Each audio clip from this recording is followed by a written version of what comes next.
আজ চলে গিয়েছিলাম কলকাতার আলিপুর চিড়িয়াখানায়। অনেক বছর বাদে যাচ্ছি বলে বেশ ভালো লাগছিল, মজাও লাগছিল কিন্তু। তো আমরা প্রথমেই চলে এসেছিলাম জু অ্যাকোরিয়ামে। এটা কিন্তু জুয়ের ঠিক অপোজিটেই রয়েছে। এটার টিকিট প্রাইস হচ্ছে অ্যাডাল্টদের জন্য 20 রুপিস আর 5 বছরের নিচে বাচ্চাদের জন্য 10 টাকা। আর এটা টাইমিং হচ্ছে সকাল 9:30 থেকে বিকেল 4:30 অবধি। এখানে ডিফারেন্ট কাইন্ডস অফ ফিশেস রয়েছে, অনেক মাছ রয়েছে, অনেক আননোন মাছ রয়েছে যেগুলো আমি অ্যাটলিস্ট আগে কখনো দেখিনি। তো বেশ ভালোই লাগছিল ব্যাপারটা। তবে পার্সোনালি আমার যেটা মনে হয়েছে, এটা আরেকটু মেনটেন্যান্সের প্রয়োজন, আরেকটু পরিষ্কার পরিচ্ছন্ন রাখার দরকার আছে, যার ফলে কিন্তু জিনিসটা দেখতে বেশি অ্যাট্রাকটিভ হবে আরও। তো জুতে আসলে এটা কিন্তু একবার দেখে নিতে পারো। তো এখানে তোমরা দেখে নাও কী কী মাছ রয়েছে।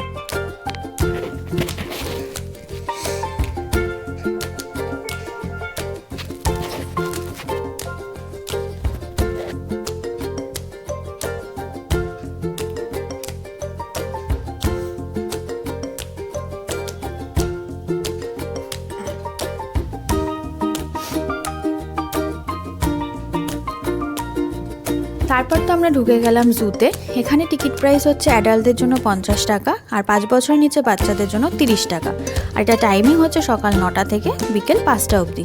এখানে তো বিভিন্ন পাখি রয়েছে। এই যে বাঘ বাবা যেমন এখানে পাইচারি করে বেড়াচ্ছে, সেদিন ওনার মুখটা কিন্তু বেশ ভালো ছিল। বিভিন্ন পরিযায়ী পাখি ছিল, সব কিছুর ফুটেজ নেওয়া হয়নি, তো এখানে আসলে কিন্তু দেখতে পারবে। আর এই যে হাতিও রয়েছে, সিংহ রয়েছে। তারপরে সিংহ সিংহী বসে বেশ রোদে বসে বসে গল্প করছিল। তাদের সবারই মুডটা বেশ ভালো ছিল, তাই জন্য আমরা কিন্তু এদের সবাইকেই হাঁটাচলা করতে নয় যে মারপিট করতে দেখতে পেয়েছি। তারপরে হচ্ছে হরিণের লড়াইও আমরা দেখেছি চিড়িয়াখানায় গিয়ে। আর এই যে সাদাবাঘও কিন্তু সেদিনকে বেশ পাইচারি করে বেড়াচ্ছিল। কুমিররাও রোদে বসে রোদ পোহাচ্ছিল। এখানে আরও অনেক অ্যানিমালস রয়েছে যেগুলো ভিডিওতে ক্যাপচার করা সম্ভব হয়নি সব কটার। তোমরা কিন্তু আসলে দেখতে পারবে। পার্সোনালি আমার আলিপুর চিড়িয়াখানা তো খুব ভালো লেগেছে। আর তারপরে তো আমাদের খিদে পেয়ে গেল, চলে আসলাম হচ্ছে পার্ক সার্কাসের আর্সেলানে লাঞ্চ করতে। তো এই পার্ক সার্কাসের আর্সেলানটা বেশ ভালো ছিল।